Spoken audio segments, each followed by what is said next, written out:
Initiative Femmes Positives. Je vais vous raconter l'histoire d'une petite fille qui aimait les livres et qui n'avait pas de frère ni de sœur quand elle était enfant. Et son seul refuge, c'était dans la lecture.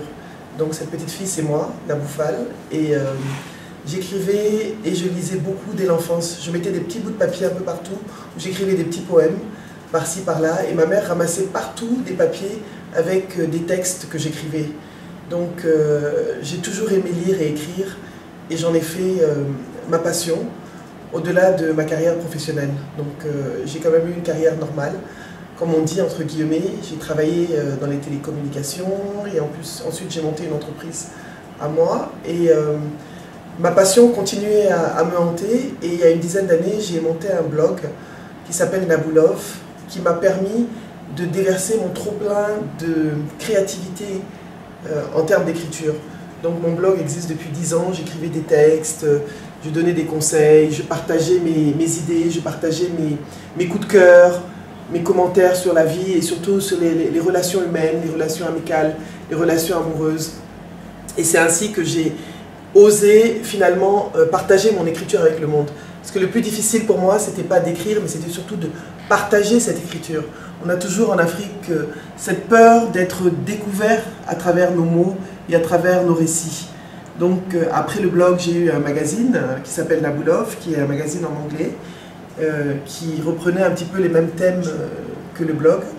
Et sur ce blog, j'écrivais une histoire progressivement, c'était en 2009, comme ça, qui me venait au fil de ma créativité. Et cette histoire, aujourd'hui, c'est ce qui est devenu mon livre Évasion virtuelle. Donc j'écrivais chapitre par chapitre au gré de mes possibilités. Quand je voyageais, j'écrivais un peu moins. Et j'avais toutes ces amies qui me poursuivaient, me harcelaient pour connaître la fin de l'histoire. Et c'est un petit peu ces amis-là qui m'ont motivé, qui m'ont donné de l'énergie pour pouvoir terminer et en faire un livre, un roman, qui est sorti il y a à peu près un mois en Côte d'Ivoire, été édité par Tabala. Et j'espère que quand vous lirez ce livre, vous aurez vous aussi envie d'aller au bout de vos rêves, vous aussi envie de devenir vous-même, vous aussi envie d'être la femme que vous n'avez pas pu être. Il n'y a pas d'âge pour être soi-même, il n'y a pas de situation pour pouvoir se réaliser.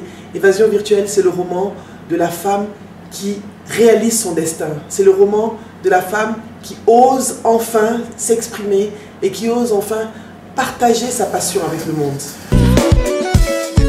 L'amour, magazine de l'amour, Initiative Femmes Positives.